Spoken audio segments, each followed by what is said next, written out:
Muy buenos días a todos, queridos alumnos, amigos, interesados en la cultura y historia de Rusia. Los saludo de parte de la Cátedra de Rusia.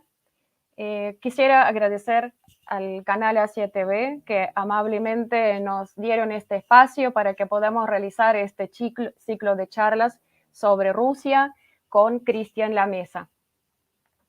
En esta segunda jornada de ciclo que estamos llevando, Rusia bajo invasiones, con el analista geopolítico Cristian Lamesa, hoy nos referiremos a la ocupación del occidente de Ucrania, Bielorrusia y parte de Lituania por Polonia. Y para más tarde abordar periodo entre guerras y la complicidad de las potencias europeas con el régimen nazi de 33 a 39. Operación Barbarroja. Tropas de toda Europa lanzadas a la invasión de la URSS, cuyo principal acontecimiento fue la invasión de Alemania a Rusia el 22 de junio de 41. Fue la guerra de exterminio del pueblo que luchó por su supervivencia. Fue la ambición geopolítica del siglo por parte de Alemania. Como rusa, me gustaría decir que siempre se conoció más el frente occidental de guerra, los nombres como Eisenhower, Montgomery, Charles de Gaulle. Se conocen estos generales occidentales y a los soviéticos no saben nombrar. Los destacados son Zhukov, Vasilevsky, Rokossovsky, Konev, Voroshilovs. Y es un país más que perdió en la guerra, 26 millones después de China. La mayor cantidad de recursos militantes se concentraron justo en el frente del este. Aquí en el frente del este la cantidad de los muertos superó y la ciudad de Leningrado fue sometida al mayor asedio, bloqueo de toda la historia, que costó la vida a 1.200.000 habitantes que murieron de hambre. Mi abuelo sobrevivió el bloqueo y sé que cada familia rusa tiene mínimo un muerto. Sobre el frente del este, especialmente Leningrado, de donde soy, quisiera mostrarles un breve video sobre el sitio de Leningrado. Sitio de Leningrado. Blokada Leningrada. El sitio de Leningrado fue uno de los hechos más terribles vivido por pueblo alguno. Existen en las crónicas de la Gran Guerra Patria páginas dedicadas a la heroica defensa de Leningrado. En septiembre de 1941 los ejércitos alemanes se acercaron a Leningrado. Cada día los nazis bombardeaban la ciudad. Ellos cumplían con la orden de Hitler de destruir a Leningrado de forma que desaparezca del mapa del mundo para siempre. Pero esto no ocurrió. Todos los habitantes de Leningrado defendían su ciudad con valentía. Los nazis no pudieron tomar Leningrado. Entonces ellos decidieron rodear a la ciudad y aislarla del resto del país, vencer a sus habitantes con el hambre. Así comenzó el sitio de Leningrado. En la ciudad no funcionaba el transporte, no había energía eléctrica, los enemigos destruyeron la red de agua corriente, las personas recibían 120 gramos de pan al día cada uno, miles de leningradenses morían de hambre. Pero todos aquellos que podían hacían su tarea. Los habitantes de Leningrado defendían la ciudad de los ataques enemigos, los obreros fabricaban armas, los estudiantes apagaban incendios, salvaban gente de los edificios destruidos, trabajaban en hospitales, los empleados de los museos salvaban las obras de arte y mascotas. El asedio de 3 años sufrió Leningrado y el sufrimiento no era casual. Los ejércitos alemanes que sitiaron Leningrado se dedicaron deliberadamente a matar la población de inanición. El hambre fue una arma cuidadosamente seleccionada. Leningrado se conservó y sobrevivió por la moral de la gente. Al borde del abismo la gente se ayudaba, se apoyaba, se reconfortaba. En los momentos más trágicos la gente resistía a morir. Danil Granin, escritor importante del bloqueo de Leningrado, escribió: La moral fue una de las principales características de la heroica lucha por Leningrado. Aquellos que salvaron a otros se salvaron a sí mismos. El arte y la cultura también contribuyeron a esto. El Museo del Asedio también testimonia cómo las personas consiguieron sobrevivir. A pesar de no tener recursos, Radio Leningrado era el hilo que mantenía juntas a las personas, a través del cual compartían su cultura y se daban ánimo unos a otros. Se conserva la grabación de las palabras de la poetisa Anna Akhmatova dirigiéndose a sus concuidadanos en 1941. Anna Akhmatova había oído el rugido de dragón de las bombas lanzadas. Declaró delicadamente: los alemanes quieren destruir nuestra ciudad, la ciudad de Pedro, de Pushkin, de Dostoyevsky, de Alexander Blok, la ciudad de la cultura y de los grandes logros. Yo, al igual que todos vosotros, tengo un firme convencimiento que Leningrado nunca será fascista. El mayor símbolo de esta actitud fue la celebración de un extraordinario concierto de orquesta.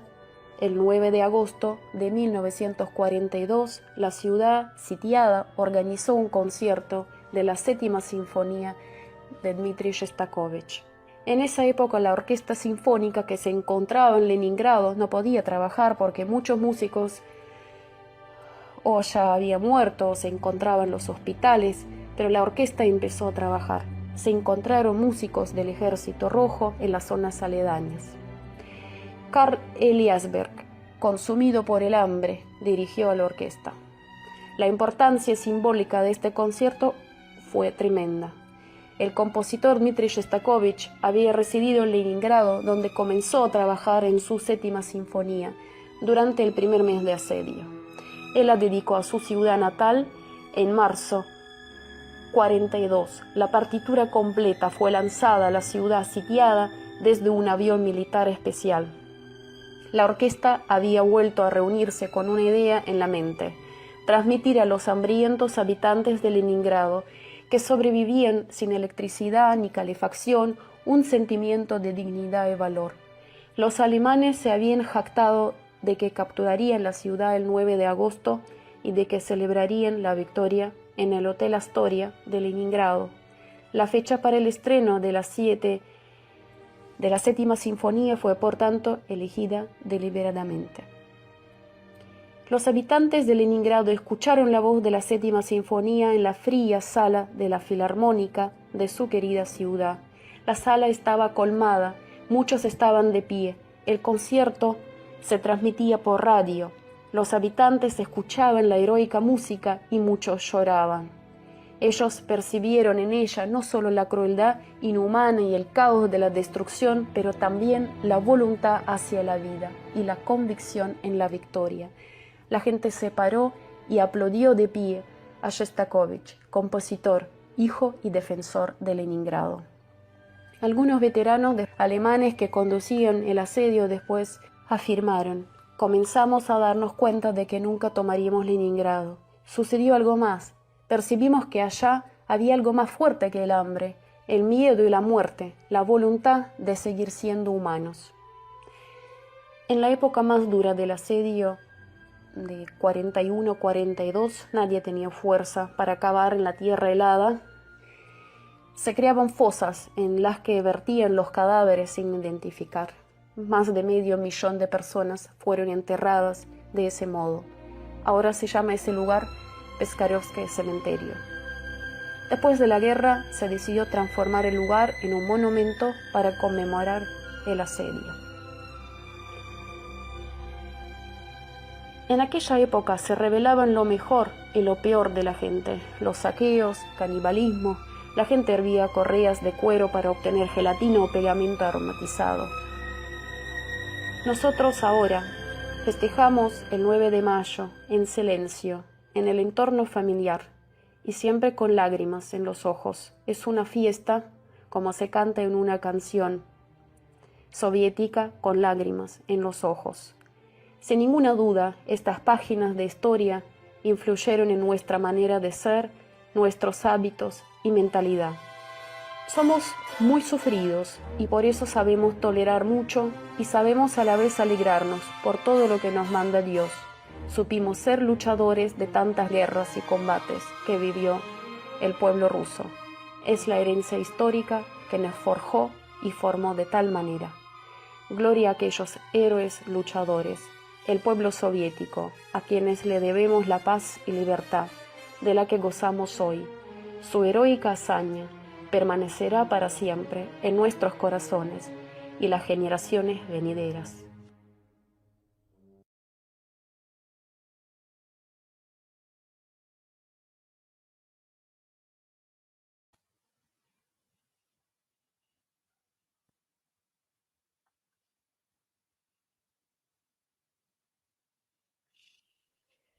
Podemos seguir hablando de este tema y quisiera que escuchemos hoy a nuestro querido invitado a la Cátedra de Rusia del Instituto de Relaciones Internacionales de la Universidad de La Plata, Cristian Lamesa. Cristian, muy buenos días. Buenas tardes, Tamara. Permitime felicitarte por este material conmovedor y muy valioso que acabas de compartir con los asistentes a esta charla y renovar mi agradecimiento por esta invitación tuya tan generosa y de la Cátedra de Rusia, y también extender mi agradecimiento a Ivonne y Marcelo, a Azul de Asia TV, para, bueno, seguir buceando en esto que tan magistralmente presentaste con este video, que es un poco lo que vamos a ver en la charla de hoy, es un poco la génesis que llevó a esta atrocidad.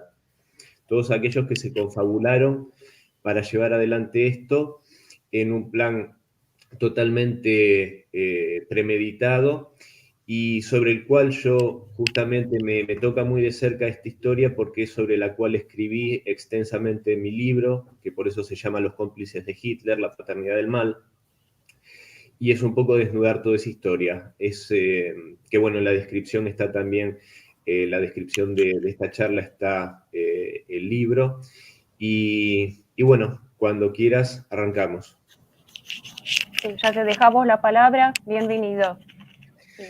Gracias por tu presencia y por tu aporte para nuestros alumnos. Tu canal miran inclusive los chicos que están estudiando en Rusia. Bueno, eso también me puse muy contenta saber que escribieron varios. Bueno, lo mismo que con el canal TV Asia TV, que los chicos los siguen, y eso significa que somos muchos y somos unidos en nuestro propósito. Así es. Bueno, muy buenas tardes también para todos los que están presentes siguiendo esta charla en vivo, y si no lo harán en diferido. Así que, bueno, buenas tardes y buenas noches también. Hay gente que está con otros usos horarios. Y bueno, vamos a arrancar con esta charla y vamos a ver. Ahí está, muy bien, perfecto, Azul, muchísimas gracias. Ahí vemos la primera imagen, que es justamente, son 5 mapas en los cuales podemos ver justamente diferentes extensiones territoriales de Polonia. Y vamos a observar a Polonia porque va a ser un actor central en esta historia. En el primer mapa podemos ver en rosa la delimitación del año 1000, de los tiempos del rey Boleslao I de Polonia, también llamado el Bravo.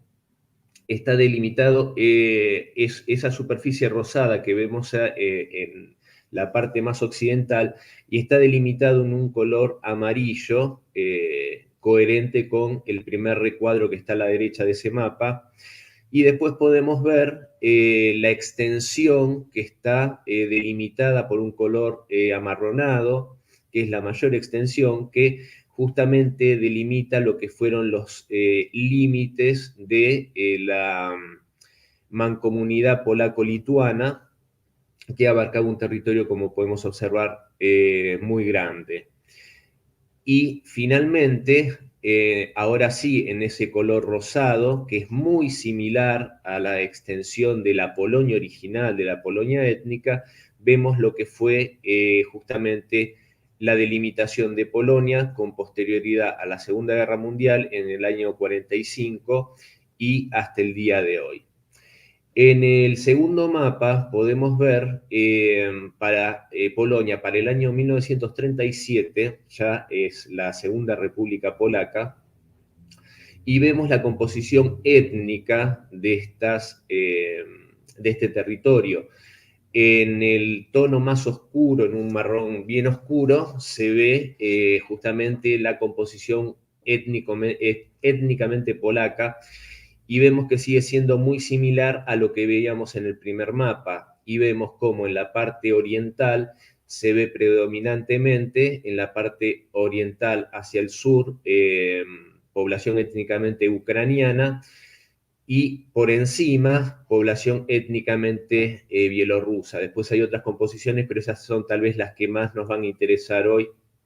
Y vemos ahí pequeños manchones oscuros que son justamente esa ocupación colonial por parte de colonos polacos de territorios en Bielorrusia y en Ucrania, que más adelante, lo vamos a ver, fueron a generar situaciones que terminaron detonando en nacionalismos violentos, etc.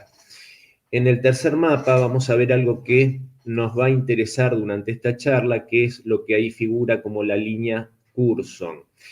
Esa línea, después lo vamos a ver, es la demarcación territorial oriental de Polonia que debía tener este Estado según lo que se establecería en el Tratado de Versalles. Todo el territorio que vemos hacia la derecha, la parte oriental son territorios que, ya vamos a ver, fueron, a pesar de esta delimitación sugerida en el Tratado de Versalles, fueron territorios que fueron arrebatados a Ucrania, a Bielorrusia, aprovechando la guerra civil que se estaba desarrollando en Rusia con posterioridad a la revolución. Y en el cuarto mapa vemos lo que era. El cuarto mapa se compone por dos mapas. El primero es lo que era el territorio de la Segunda República Polaca, que se ve en marrón, y en amarillo se ve justamente lo que era el territorio de Alemania, previo a la guerra, año 1938, y se ve justamente un elemento que va a ser detonante de el deterioro de las relaciones germano-polacas, que es ese corredor polaco que va hacia el mar Báltico y que separaba literalmente a Alemania de un sector de Alemania también, que era Prusia Oriental. Y en el otro mapa vemos la composición actual de Polonia con posterioridad a la guerra, y nuevamente vemos que se condice con lo que era la distribución étnicamente polaca de ese territorio. Bueno, para darle, ahí ya le dimos más o menos un contexto con el mapa, como para entender esto, y como les había comentado mientras veíamos los mapas, la idea, con posterior a la Primera Guerra Mundial, era este Estado, Polonia, había desaparecido en 1795. No existía como país. A raíz de la finalización de la Primera Guerra Mundial se crea la Segunda República Polaca. El territorio que iba a abarcar en la Conferencia de Paz se estableció que se debían basar justamente en territorios de población étnicamente polaca. En este territorio que había formado parte de los imperios alemán, austrohúngaro y ruso. Ahora, en la Conferencia de Paz había un delegado polaco que era Roman Dmowski, que era el delegado oficial polaco en estas conversaciones. Era enviado por el mariscal Pilsudski, que era el gobernante, el dictador de Polonia. Este delegado polaco pretendía que la extensión territorial de este país que apenas estaban haciendo, podemos mantener los mapas, después vamos a ir a esa imagen. Pretendía que justamente la extensión de este país, de Polonia, fuese la extensión de la antigua mancomunidad polaco-lituana que vimos en los mapas, una extensión territorial realmente desmesurada, que no solo tomaba lo que era esta Polonia étnica, sino también territorios de Bielorrusia, Lituania, Estonia, Ucrania, incluso partes de Rusia. Por supuesto que estas pretensiones les parecieron totalmente desmedidas a los demás delegados en esta conferencia de paz de París, y simplemente tenía que ver con las ambiciones expansionistas de Polonia, que, como vimos en la charla anterior, no es la primera vez. Ya vimos cómo invadieron Moscú y siempre tuvieron esas pretensiones de expansión hacia el este. Acá es interesante tener en cuenta quién era, como para ir perfilando, ¿no?, esta idiosincrasia, tener en cuenta quién era este señor Dmowski, este delegado polaco. Era un político de extrema derecha e ideólogo antisemita, cofundador del Partido Nacional Democrático, y una obra que publicó por aquellos tiempos se llamaba Los problemas de la Europa Central y Oriental. En ese libro, en ese trabajo, manifestaba que la emigración masiva y forzosa sería la mejor solución al problema judío. Esta expresión, problema judío, que algunos años más tarde se iba a ser tristemente célebre en boca de otro también antisemita. Así que bueno, aparte de ser profundamente antisemita, este hombre tenía un profundo desprecio por todas las demás minorías étnicas y por prácticamente todo lo que no fuese polaco. Como manifestaba esto abiertamente en las intervenciones que tenía en la Conferencia de Paz de París. Llegó a afirmar que los ucranianos eran incapaces de autogobernarse y que los lituanos eran tribales, por lo cual ambos pueblos necesitaban del liderazgo e influencia civilizadora de Polonia. Además, afirmaba tener el convencimiento de que no debía haber lugar para la diversidad cultural, religiosa o lingüística, y en consecuencia todos debían ser polonizados, imponiéndoseles a estos pueblos la cultura e idioma polaco, como también la religión católica romana. Evidentemente, para pueblos que tienen una gran identidad, estos son realmente cuestiones que agreden justamente a su identidad y son el caldo de cultivo para cosas bastante graves.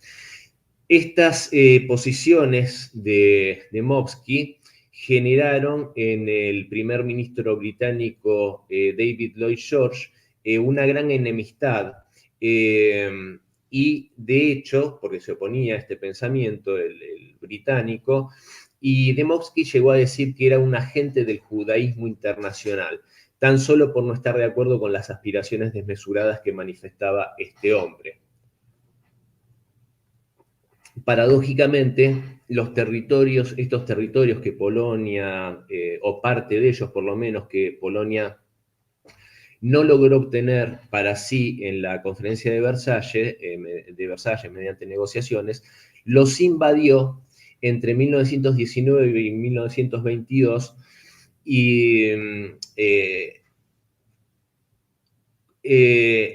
el contexto de la guerra civil rusa, o sea, aprovechándose, como ya habíamos visto en el periodo tumultuoso, de una debilidad de Rusia en ese momento, en ese contexto de guerra civil, desarrollándose la guerra soviético-polaca. Así es como logró arrebatar la parte más occidental de Bielorrusia y de Ucrania, como también la capital histórica de Lituania, Vilna. Ahora sí podemos ir azul a la segunda imagen.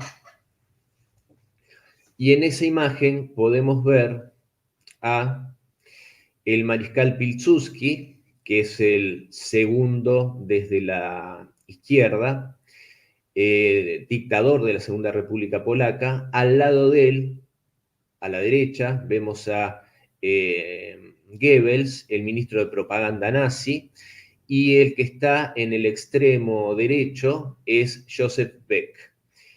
Estos son personajes importantes. Joseph Beck era el ministro de Relaciones Exteriores de la Segunda República Polaca y era en algún sentido un hombre fuerte de este Estado. Y Goebbels, bueno, todos sabemos quién fue. Desde el nacimiento de la Segunda República Polaca se mantuvo una situación de gran tirantez con la República de Weimar, ese Estado alemán que nació, digamos, después de la caída del Imperio Alemán y la derrota de la Primera Guerra Mundial, con incluso la posibilidad de enfrentamientos bélicos. Recordemos que estaba el tema de como vimos, el corredor polaco, esta separación de Prusia Oriental de Alemania, y otro aspecto que va a ser, que después vamos a ver, la ciudad libre de Danzig, que era un territorio bajo administración polaca, pero de mayoría étnica alemana. Todo esto con posterior a la Primera Guerra Mundial. Sin embargo, esta situación cambió totalmente a la llegada de Hitler al poder, y a partir de ese mismo momento hubo una enorme cercanía entre ambos estados. Yo creo que debido a la cierta afinidad ideológica que tenían, que después vamos a ver más en profundidad. A tal punto era este acuerdo que había, que cesaron las hostilidades entre ambos estados, y a menos de un año de la llegada de Hitler al poder, se firmó un tratado de no agresión germano-polaco, uno de los primeros que celebró la Alemania nazi. Y esta negociación para este pacto, para este acuerdo, lo llevó adelante personalmente Adolf Hitler, por el lado alemán, y Joseph Beck, el ministro de Exteriores polaco que veíamos hace un rato. Concretamente, el 26 de enero de 1934 se celebró este pacto de no agresión.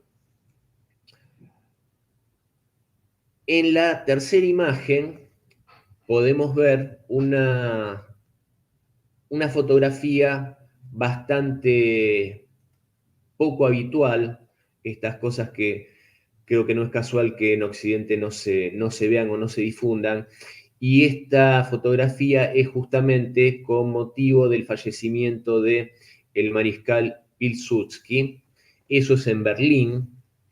El 12 de mayo de 1935 muere el dictador de la Segunda República Polaca, y el funeral del mismo se realizó en Varsovia, por supuesto. Pero esto es en Berlín, y en esta ciudad hubo un servicio un servicio religioso en honor a Pilsudski, ordenado por Hitler. En la imagen se puede ver a Adolf Hitler durante este servicio, y un ataúd simbólico con una bandera polaca, con el águila polaca en ella. Y se dice que fue la única vez en que el Führer, Hitler, asistió a una misa como líder del Tercer Reich, y probablemente una de las últimas veces que estuvo en una iglesia. Al servicio, al funeral en Polonia no concurrió, pero mandó a su canciller Ribbentrop. Y hay una anécdota que es bastante particular, que dice que en 1939, cuando los alemanes tomaron Cracovia, Hitler ordenó a la Wehrmacht, al ejército alemán, que estableciera una guardia de honor en la tumba de Pilsudski. Y después de atacar Polonia, dijo que las cosas no serían así si el viejo Pilsudski todavía estuviera vivo. Y también se emocionaba mucho cuando recordaba el hecho de que Pilsudski lo había felicitado tras haber ganado las elecciones de 1933. O sea que esto, para poner en contexto esta gran cercanía que había entre Polonia y Alemania, la Alemania nazi y la Segunda República Polaca. El contexto internacional en esa época era justamente la Alemania nazi, dado los antecedentes de Hitler, su ideología, incluso su libro Mein Kampf, claramente representaba una amenaza para la paz mundial. Y esto, paradójicamente, uno de los pocos países que alzó la voz y marcaba esto desde prácticamente el comienzo era la Unión Soviética.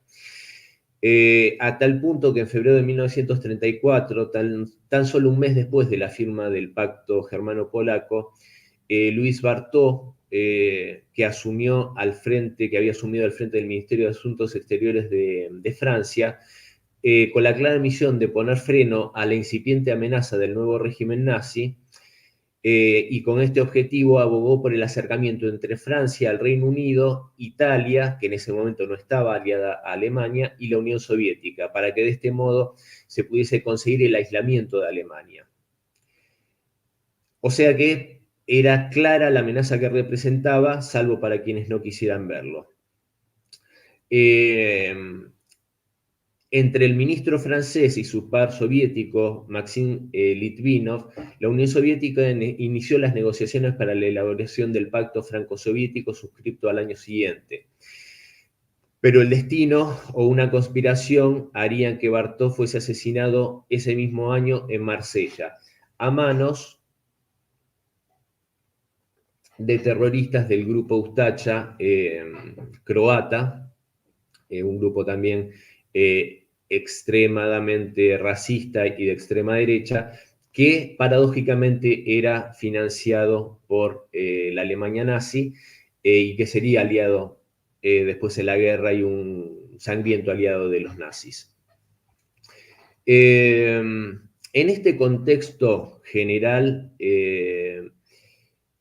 la realidad es que muchos líderes europeos consideraban que esta amenaza en ciernes, que era la Alemania nazi, en realidad era una herramienta que se podía utilizar para atacar o eliminar a la Unión Soviética. Esto ya sea con excusas ideológicas, al tratarse de un Estado comunista, socialista, pero en realidad, como vamos a ver más adelante, ciertamente, a mi entender, tenía más razones económicas y de expansionismo y de motivaciones antirrusas que cuestiones que de fondo tuviesen que ver solo con lo ideológico.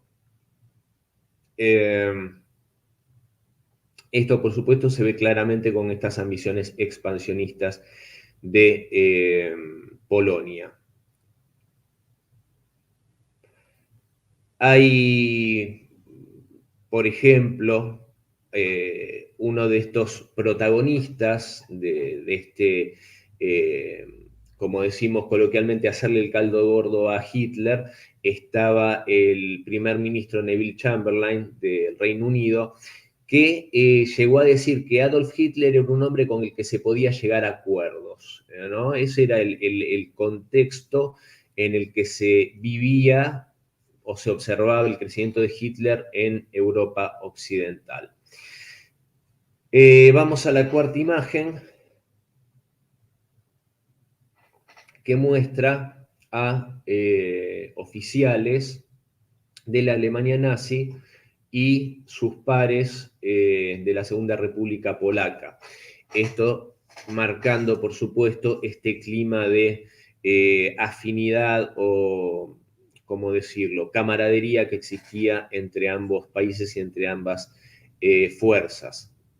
Seguramente uno de los elementos que unía a Polonia, a la Alemania nazi, incluso al Reino Unido, era justamente este afán de hostilidad contra la Unión Soviética. Por eso acá vemos cómo se empieza a gestar esa monstruosidad que vimos en el video del comienzo.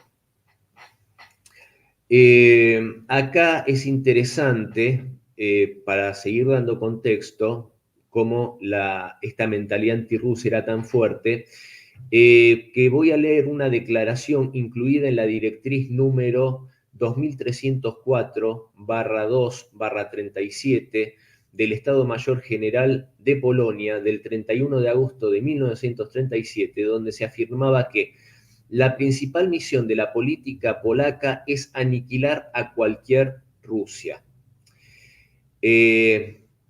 Esto, por supuesto, deja más que claro lo que acabo de decir, que más allá de motivaciones ideológicas, que también podrían ser discutibles, esto deja en claro que había un profundo odio que se expandía a todo lo ruso por parte, en este caso, del Estado Mayor polaco.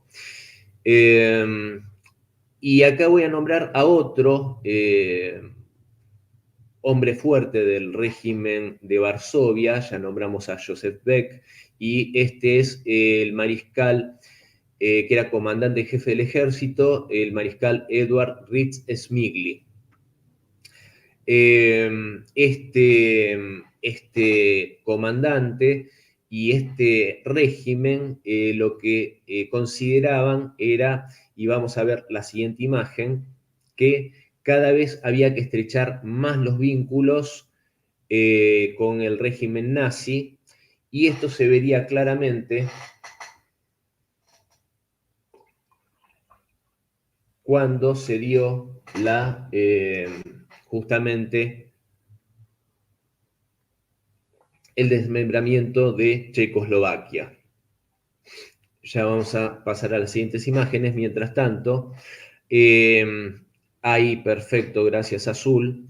Ahí vemos en esta imagen de vuelta a Joseph Beck, segundo desde la izquierda. Vemos a Adolf Hitler, por supuesto, en el centro. También vemos a Hermann Göring, el último de la derecha. En la siguiente imagen podemos ver a Joseph Beck de vuelta reunido con Adolf Hitler. Eran muy frecuentes las reuniones del jefe de exteriores polaco con el líder nazi. En la siguiente imagen también vemos otra de las frecuentes visitas del alto mando de la diplomacia polaca con Hitler. A ver, vamos a ver la imagen. Llegando justamente a la residencia de Hitler en Alemania. A este material documental, por supuesto, no deja demasiadas dudas respecto a esta cercanía. Y el 24 de abril comenzó una crisis en Checoslovaquia, en la región étnicamente de mayoría alemana de los Sudetes. Ante esta situación, el líder soviético Josip Vissarionovich Stalin le comunicó al gobierno checoslovaco su compromiso con el pacto entre ambos estados, un pacto que tenían de asistencia mutua, y la decisión de enviar tropas del Ejército Rojo en su ayuda en caso de que la Wehrmacht se dispusiera a invadir al país. El problema en este caso es que la Unión Soviética y Checoslovaquia no tenían fronteras compartidas, entonces necesariamente tenían que pasar por Polonia o por Rumania. En este caso, por supuesto que Polonia, cubriendo las espaldas de Alemania, indicó que bajo ningún punto de vista, y se lo hizo saber a Alemania como para darle esa certeza y esa seguridad, que bajo ningún punto de vista permitirían el paso de las tropas soviéticas por su territorio, y le recomendó el liderazgo polaco a Rumania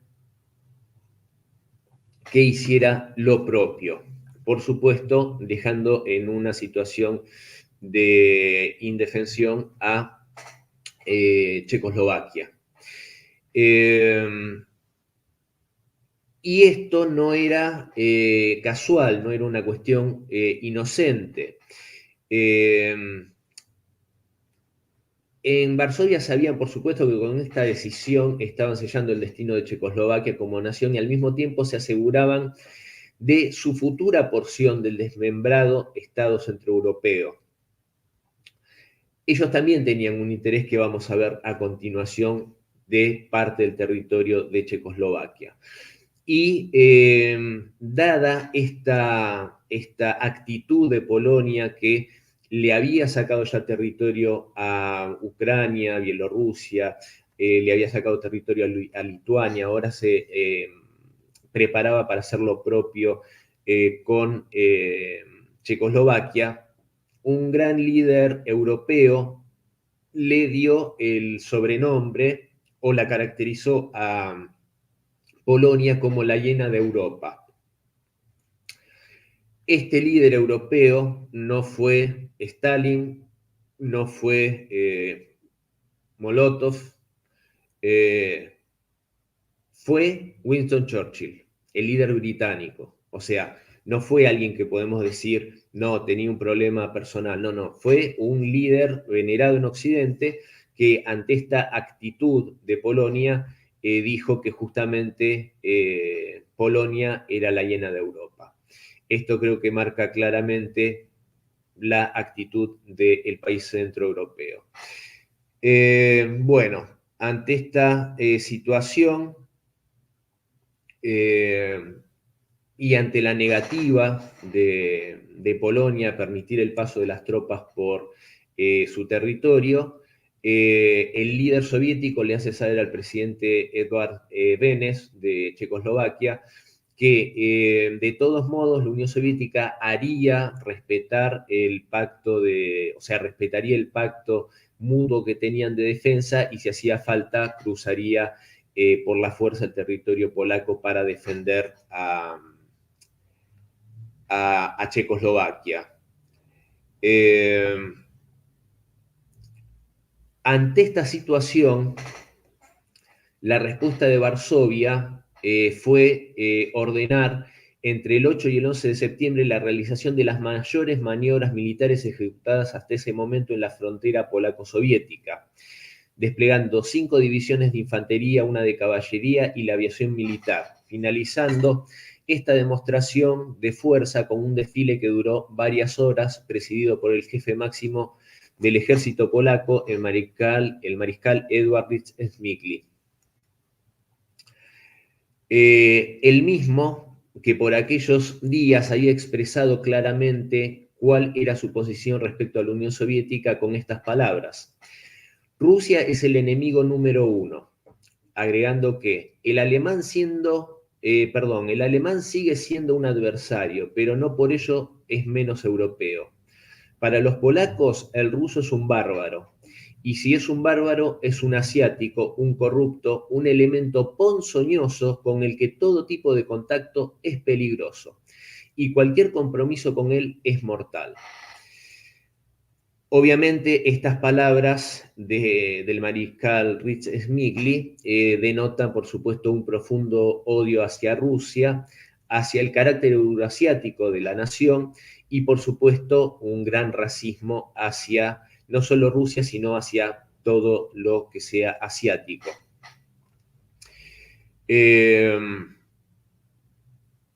Estos acontecimientos, por supuesto, siguieron adelante y esta crisis, y el embajador Lipski, Joseph Lipski, que era el embajador polaco en Alemania, le hizo llegar a Hitler las consideraciones de Varsovia acerca de Checoslovaquia, en las cuales expresaba que ese país era una entidad artificial, que Checoslovaquia era una entidad artificial, y que Polonia incluso respaldaría futuros reclamos territoriales húngaros, además de los que ya estaba realizando Berlín. Al día siguiente, Hitler le aseguró al embajador Lipski que Alemania se iba a poner del lado polaco ante un eventual estallido de un conflicto militar entre Varsovia y Praga por la región de Tieszyn, que era esta porción que pretendía Polonia arrebatar de Checoslovaquia, o sea, su parte del botín. Y agregó también que Polonia tenía total libertad de acción en línea con los intereses alemanes. Bueno, el 21 de septiembre, Polonia le exigió a Checoslovaquia una solución respecto a la población de Tieszyn de origen alemán, emitiendo un ultimátum a Praga. Por supuesto, al mismo tiempo se armaron grupos de agitadores polacos para generar en este territorio actos de justamente desestabilización y terrorismo que hicieran reaccionar a las autoridades checoslovacas. Estos grupos eran reclutados en Varsovia y entre algunos de los que fueron detenidos por las autoridades checoslovacas se encontraron también, entre estos voluntarios, entre comillas, no solo polacos, sino también infiltrados alemanes, lo cual, por supuesto, muestra que entre estos saboteadores y agitadores estaba también esta confluencia de intereses y de apoyos mutuos entre alemanes y polacos. Vamos a la siguiente imagen. Y ahí vemos más o menos cómo se decantaría esta situación. Ahí podemos ver en un clima de gran cordialidad cómo Adolf Hitler y Edouard Daladier, que era el jefe del gobierno francés, en 1938 en la cumbre de Múnich, al igual que la imagen de la izquierda con Neville Chamberlain, el líder británico conservador. ¿Cómo se saldó? El 28 de septiembre, Hitler habló con el embajador francés en Berlín, André François Poncet, y le expresó que Berlín estaría dispuesto a la realización de una conferencia en Múnich, en la cual Benito Mussolini fuese el mediador, y que se contase con la participación, por supuesto, de Francia y del Reino Unido. En esta conferencia de Múnich, por supuesto que se excluyó al principal interesado, que era Checoslovaquia, sobre quién iban a decidir, y también se excluyó a la Unión Soviética, que era el único país que estaba levantando una voz en protesta a esta situación y respaldando los intereses de Checoslovaquia. Polonia también quería parte en esta conferencia, también fue excluida porque no era una potencia de primer orden en Europa, aunque ella se percibía como tal, pero sin embargo, a pesar de su ausencia, sus intereses estuvieron presentes y representados por Alemania. En este sentido, acá quiero marcar unas palabras de Neville Chamberlain, quien abogó incansablemente para que Praga renunciase a sus derechos territoriales, y dijo el 12 de septiembre, en vísperas de una reunión con Hitler, que Alemania e Inglaterra son dos pilares del mundo europeo y los principales pilares contra el comunismo, por lo que es necesario superar nuestras dificultades actuales de manera pacífica. Esta era la actitud que tenían. Bueno, Francia era seguidista, totalmente seguidista de las políticas británicas, así que por supuesto que es bastante sencillo entender por dónde discurrieron los hechos. Vamos a ver las siguientes dos imágenes, azul. Y ahí vemos en esta imagen la firma concreta de Neville Chamberlain y de Daladier por las partes británica y francesa de estos acuerdos de Múnich. En la siguiente imagen vemos justamente la foto de la conferencia, y se ven los participantes, está Chamberlain, Daladier, Hitler, Mussolini y el canciller el ministro de Exteriores Galeazzo Ciano de Italia, en la misma conferencia de Múnich. Entonces, esto le otorgó los Sudetes a Alemania, y esto fue expresado por los firmantes en este acuerdo como que esta región iba a regresar a casa, iba a regresar al Reich. Esa fue la decisión que tomaron sobre Praga, sin que Praga pudiese decir si estaba de acuerdo o no. A pesar de esto, el presidente, bueno, se le dio un plazo de 10 días para que esto se efectivizase, en todas las regiones que tuviesen por lo menos un 50% de población étnicamente alemana, y el presidente checoslovaco, Edvard Beneš, aceptó las condiciones impuestas en la conferencia a pesar de considerarlas una traición. Y de ese modo lo llamarían sus compatriotas la traición de Múnich, y dirían irónicamente que era un acuerdo acerca de nosotros, sin nosotros y contra nosotros. Por supuesto que la aceptación del presidente checoslovaco de estos términos hizo totalmente imposible cualquier acción por parte de la Unión Soviética, ya que la aceptación misma hacía que no hubiese forma de apoyarlos en esta situación.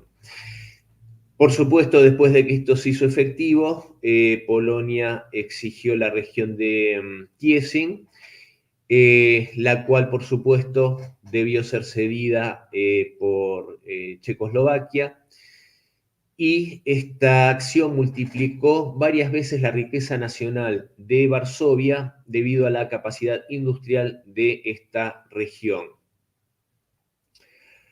El 1 de octubre mantuvieron una conversación en Varsovia Joseph Beck y el embajador alemán Hans Adolf von Moltke, de la transcripción de la charla se desprende que el señor Beck expresó gran gratitud por la leal interpretación de los intereses polacos en la conferencia de Múnich, así como por la sinceridad de las relaciones durante el conflicto checo. El gobierno y el público en Polonia aprecian plenamente la posición del Führer y del canciller del Reich. Por supuesto que queda más que claro la complicidad de ambos estados en esta acción y lo merecido del mote de llena de Europa por parte de Winston Churchill. En la siguiente imagen vamos a ver a un personaje del cual ya hemos hablado, ahora le conocemos la cara, que es Józef Lipski, embajador polaco en Berlín. Y hay una anécdota que es muy significativa, que lo implica a él y a Adolf Hitler.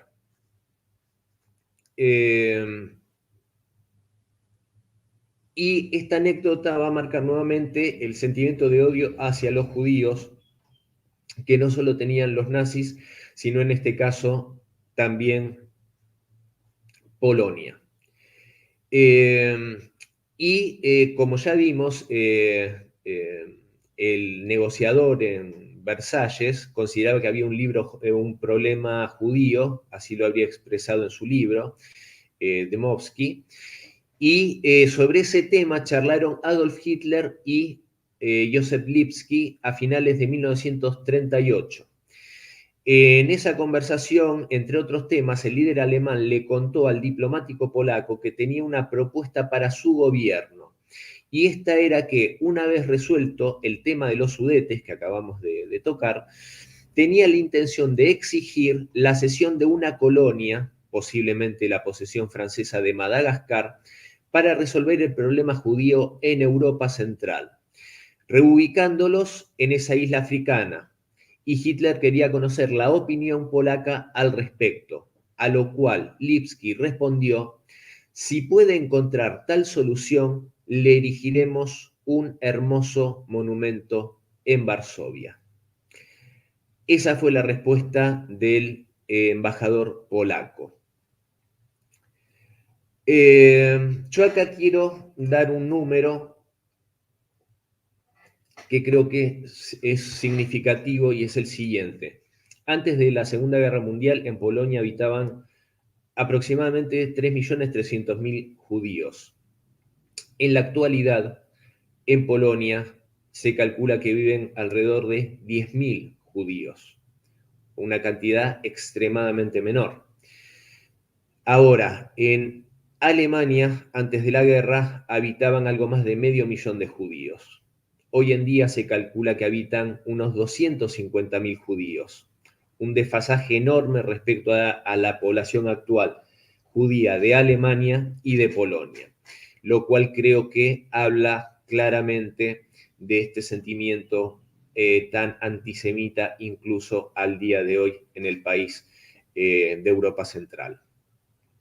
Yo no sé, acá quiero hacer un breve corte, Tamara, y quisiera consultarte porque más o menos teníamos un tiempo para esta charla de hoy. Y falta desarrollar un poco, pero no quiero excederme en el tiempo y tal vez no quiero consultarte si te parece prudente que siga o que tal vez cortemos ahora y hagamos de esta charla, la terminemos en la siguiente y extendamos de 4 charlas a 5 charlas, así no nos extendemos tanto en el tiempo, porque puntualmente, y con esto cierro, así vos me respondés, es tan importante lo que estamos viendo hoy que me parece que sería una pena tratar de acelerar los tiempos y resumirlo demasiado y perder mucha sustancia, y creo que por ahí para el público y para vos puede ser mejor que lo continuemos el próximo sábado. Me parece perfecto, Cristian, si podamos extendernos hasta 5 charlas, así va a ser mucho mejor para todos y que puedan aprender más, porque es mucha información y lo vamos a hacer más despacio y agregamos una parte más, que va a ser mucho mejor. Me parece perfecto. Y para respetar los tiempos y las actividades de los concurrentes, que sé que tienen otras Exactamente. actividades, sus alumnos Tienen más actividades y tienen que también seguir estudiando ruso. Te agradecemos muchísimo. Pasiva. Te agradecemos mucho por la disertación, que fue muy ilustrativa y clara. Los alumnos pueden dejar comentarios en el chat. Vi que nos saludaron de diferentes países. Muchas gracias por su participación. Quería también usar este espacio para invitar a la gente este miércoles para la charla sobre Moscú. Lo organizamos en realidad en las vísperas de nuestro viaje con el grupo de los argentinos a Rusia. Todavía los que desean viajar pueden incorporarse esta semana. Organizamos hermoso viaje con ayuda del Instituto Nevsky de San Petersburgo durante 2 semanas en San Petersburgo. Van a tener programa cultural, estudio de ruso, entrega de los certificados. Hay algunos alumnos que viajan para trabajar con archivos en las bibliotecas rusas. Se planea el viaje por unos días a Moscú, un programa maravilloso que nos ayuda a realizar el Instituto Nevsky de San Petersburgo. Y la próxima charla vamos a organizar después de Moscú sobre la situación de los cristianos ortodoxos de Siria e Irak perseguidos por islamistas radicales en Oriente. Eso vamos a hacer también en la semana. Síganos, por favor, en las redes. Y también quiero volver a repetir que pueden seguir el canal de Cristian La Mesa, La Verdadera Política con Cristian La Mesa. Síganlo. Y también el canal Asia TV, que amablemente nos da este espacio. Muchas gracias por su presencia, por su tiempo. Cristian, muchísimas gracias por tu excelente disertación hoy. Gracias. No, gracias a vos, Tamara, nuevamente por tu generosidad, tu invitación. Gracias, Ivonne, y a Marcelo. Y muy brevemente, para decirle al público que el próximo sábado, terminando esta charla, la segunda sería, vamos justamente a ver algo sumamente interesante, y es cómo este derrotero por parte de las autoridades polacas sigue hasta que ni más ni menos le termina estallando en la cara esta complicidad con Alemania, y como todos sabemos, ese trágico 1 de septiembre de 1939 se le da vuelta y Alemania termina justamente atacando de forma brutal particularmente a la población polaca, ya que muchas de estas autoridades que apañaron a Hitler, todos ellos o la gran mayoría huyeron sanos y salvos a Rumania, sin olvidarse el Tesoro Nacional polaco, por supuesto, que lo llevaron con ellos toneladas y toneladas de oro. Azul, muchísimas gracias por tu asistencia técnica y nos vemos el próximo sábado con Cristian La Mesa a la 1:30. Que tengan un día de sol. Hasta luego.